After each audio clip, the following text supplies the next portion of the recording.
বন্ধুরা, আমি রাহুল। আমার মায়ের সাথে কাকা কাকি বাড়িতে থাকি। আমার কাকা ধুলিবাড়ির কর্তা, তিনি ব্যবসা করে। আর আমার বাবা 4 বছর আগে মারা গেছে। আমার মা ও কাকি গৃহিণী। বাড়ির বাচ্চা কাচ্চা বলতে আমি একা, তাই সবাই আমাকে খুব আদর করে। আমার কাকা ভালো স্বাস্থ্যের অধিকারী, যেমন লম্বা তেমনই তাগড়া।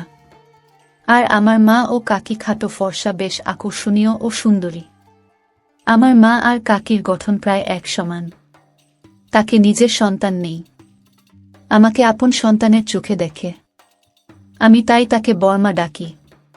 মা তাকে দিদি বলে ডাকে। বড়মার বাবার অনেক অসুখ, তাই সে মাকে সব বুঝিয়ে দিয়ে তার বাবার কাছে গেছে। 1 সপ্তাহ পার হলো। বাড়িতে শুধু আমরা 3 জন।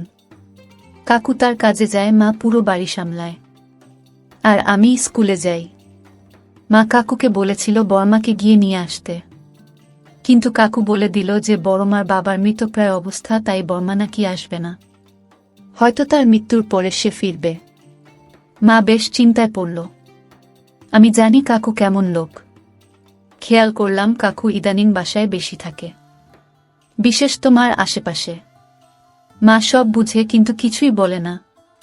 বুঝতে পারি কাকু মাকে পছন্দ করে। ঠান্ডা মাথায় চিন্তাভাবনা করে কাউকে সাহায্য করার কথা ভাবি, কারণ সে আমার বাবার মতো, আর মা এক স্বামী বঞ্চিত নারী। দুজনেরই এক অভাব, আর তারাই পরস্পরকে সুখী রাখতে পারে, যেহেতু তারা ভাসুর ও বোমা হিসেবে একই বাড়িতে আগে থেকেই বাস করে। বাইরের কেউ কিছুই খেয়াল করবে না, আর তাদের জন্য কিছু করতে পারলে আমিও খুশি। আমি একদিন কাকুকে গিয়ে সরাসরি বললাম যে আমি তোমার মায়ের পছন্দ এক করিয়ে দিতে চাই। কাকু অবাক হয়ে বলল, এসব তুই কি বলছিস, আর কেন? আমি বললাম, কারণ তুমি আমার মা এতদিন ধরে অনেক কষ্ট করেছ। তোমাদের উচিত পরস্পরের কষ্ট কম করা। কাকু বলল, তুই কবে থেকে এত কিছু বুঝতে শিখলি? আমি বললাম, যেদিন থেকে তুমি মাকে পছন্দ করো সেদিন থেকে। আমি শুধু চাই তোমরা সুখী হও।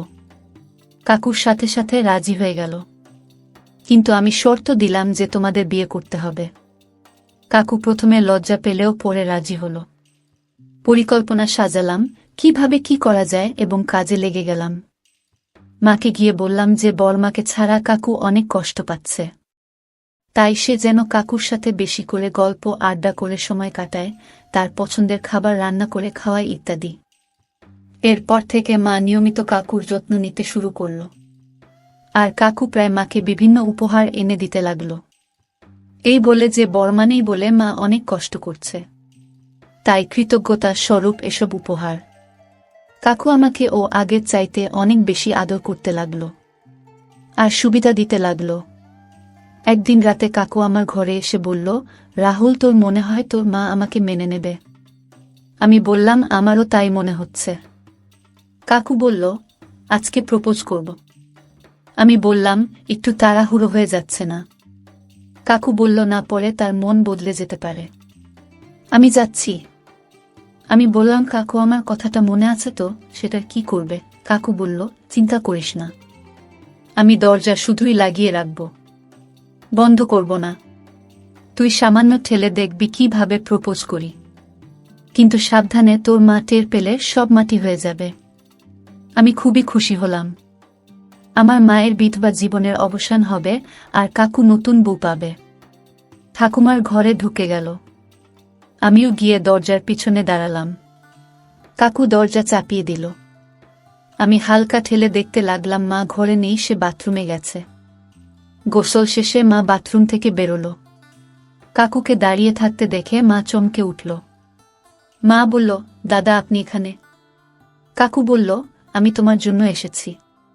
মা বলল, আপনি কি বলতে চাইছেন? কাকু বলল, আমি তোমার প্রেমে পড়েছি। মা বলল, দেখুন, আমি আপনার ভাইয়ের বউ। আমার একটা ছেলে আছে, আর আপনিও বিবাহিত। কাকু বলল, তুমি আমার ভাইয়ের বিধবা বউ। তোমার ছেলে এখন ঘুমোচ্ছে, আর আমার বউ অনেক দিনের জন্য বাড়ির বাইরে। মা বলল, তাতে কি? এটা কোনোভাবেই সম্ভব না। আপনি আমার দাদা। কাকু বলল, কেন হবে না? সম্পর্ক ভালোবাসা দিয়েই হয়। আর এতদিনের ঘটনার পর নিশ্চয়ই তুমি অস্বীকার করবে না যে তুমি আমাকে ভালোবাসো না। তাই আমাদের মাঝে কোনো বাধা থাকতে পারে না। মা বলল, না দাদা, যতই বলুন না কেন আপনি চলে যান। আপনি না গেলে আমি কিন্তু চিৎকার করব। কাকু বলল, তুমি চিৎকার করবে না, কারণ তুমি আমার আশ্রয় থাকো। এতদিন বিধবা হয়েছিলেন, আজ থেকে আমার বউ হয়ে থাকবে। মানে একটা ভাব করে বলল, ভাবলাম আপনি তাড়িয়ে দিলেন, ছেলে নিয়ে কোথায় যাব, তাই আপনাকে খুশি রাখাই ভালো হবে। কাকু হেসে উঠে বলল, কি বুদ্ধি, এখনো স্বীকার করবে না যে আমাকে ভালোবাসো। মা দুষ্টুমি মাখা হাসি দিয়ে বলল, ভাবি জানলে কি বলবে। কাকু বলল, তাকে কেন বলবো, বলছি না, আজ থেকে তুমি আমার বউ হয়ে থাকবে। এরপর আমি রুমে এসে বিছানায় ঘুমিয়ে পড়লাম। পরদিন সকালে ঘুম থেকে উঠে গিয়ে দেখি তারা ঘুমিয়ে আছে। আমি গিয়ে ড্রয়িং রুমের সোফায় বসলাম। একটু পর কাকু বেরল। আমাকে দেখে কাকু একটু লজ্জা পেয়ে গেল। আমি বললাম, এখন আর লজ্জা পেয়ে কি হবে। কাকু বলল, তা কি বুঝলি? আমি বললাম, বুঝলাম তোমরা একে অপরের প্রেমে পড়ে গেছ। কাকু বলল, ঠিক বলেছিস রে, আমি তোকে খুব তাড়াতাড়ি ভাই এনে দিব। আমি বললাম, বর্মাকে কি বলবে? কাকু বলল, কি বলবো মানে? আমি বললাম, ছেড়ে দেবে নাকি? কাকু বলল, ছেড়ে দেব কেন, রেখে দেব। আমি বললাম, তাহলে দুই বউ কিভাবে সামলাবে? কাকু বলল, হবে রে বেটা, বুদ্ধির জোরে সবই হবে, তুই শুধু দেখে যা। এই বলে কাকু তার ঘরে চলে গেল। আমি মামার ঘরে উকি দিলাম। মায়ের মুখে একটা তৃপ্তির ছাপ আছে, যা আগে ছিল না। আমি তাদের জন্য খুব খুশি হলাম। মা সারাদিন আরাম করল, আর কাকু ঘরের কাজ করল। কাজের চাইতেও কাজই করবে বেশি। তার কাণ্ডকারখানা দেখে মা হাসতে লাগল। কিভাবে তারা সবকিছু নতুনভাবে শুরু করল। এরকম প্রায় 1 মাস চলার পর বর্মা ফিরে এলো। একদিন কাকু আমাদের সবাইকে সঙ্গে নিয়ে শপিং করতে নিয়ে গেল। শপিং শেষে আমরা একটা কফি শপে গেলাম, কিন্তু কাকু আমাকে নিয়ে এক টেবিলে বসল। আম্মা ও বর্মা বসল আরেক টেবিলে। আমি বললাম, কি ব্যাপার কাকু, আমরা আলাদা টেবিলে বসেছি কেন? কাকু বলল, ওরা দুজনে কিছু কথা বলবে। আমি বললাম, কি কথা বলবে? কাকু বলল, তোর মা তোর বর্মাকে বোঝাবে আমরা যেন বিয়ে করি। আমি বললাম, থাক, ঠাট্টা বাদ দাও, আসল কথা বলো। কাকু বলল, সত্যি বলছি, ওরা এ নিয়ে কথা বলছে। আমি বললাম, তা কি করে হয়? বড় মা এসবে রাজি হবে কেন? কাকু বলল, বুদ্ধদেব, এটা সবই বুধের খেল।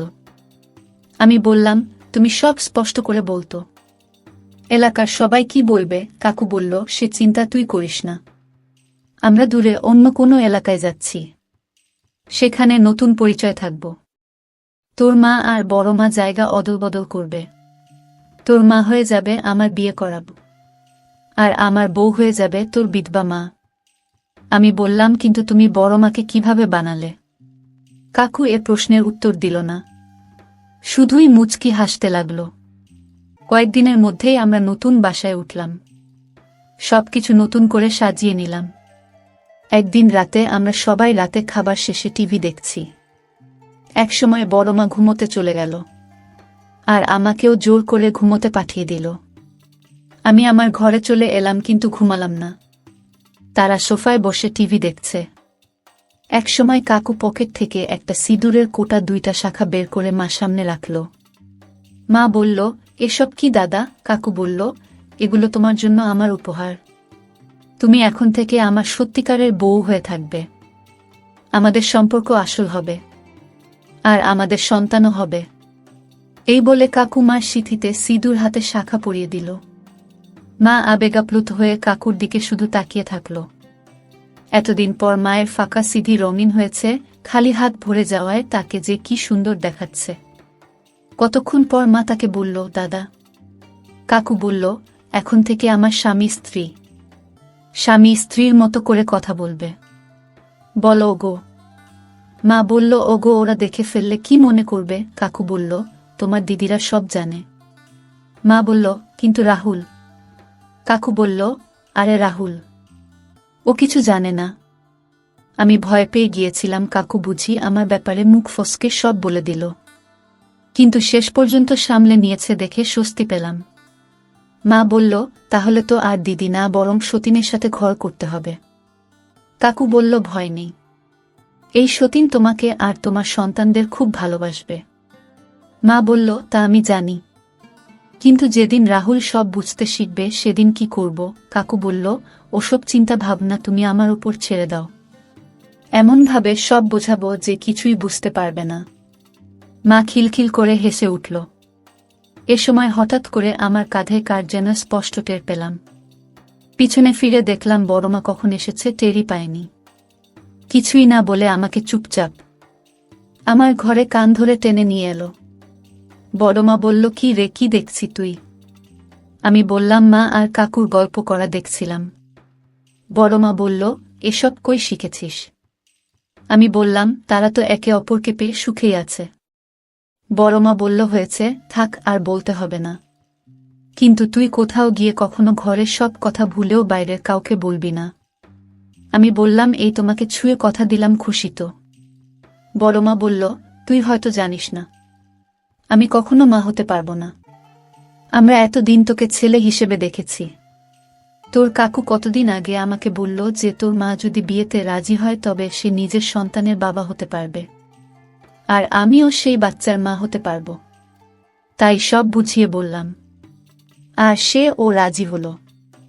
আমি বললাম, আচ্ছা, তারপর তো আমাকে ফেলে দেবে, তাই না? বর্মা বলল, আরে না না, তোকে কি করে ফেলতে পারি? তুই তো আমায় আপন সন্তানের চাইতেও প্রিয়। আমি নতুন বাবা আর 2 মা পেয়ে আনন্দেই দিন কাটাতে লাগলাম। আমার মা আর কাকুর পুরোপুরি একে অপরের প্রেমে পড়ে গেছে। মা ও বর্মা একে অপরের খুবই যত্ন রাখে। ঠিক সময় আমার মা আমাদের বড় উপহার দিল। কাকু বর্মা খুব খুশি হল। প্রতিবেশীদের নিয়ে কোনো সমস্যা হলো না। আমার প্রতি তাদের ভালোবাসা বিন্দুমাত্র কমেনি। সবাইকে সাথে নিয়ে আমি সুখে আছি। কেমন লাগলো গল্পটি তা কমেন্ট করে জানাবেন, আর আমাদের চ্যানেলটি এখনও সাবস্ক্রাইব না করে থাকলে নতুন নতুন গল্প পেতে চ্যানেলটি সাবস্ক্রাইব করে রাখবেন।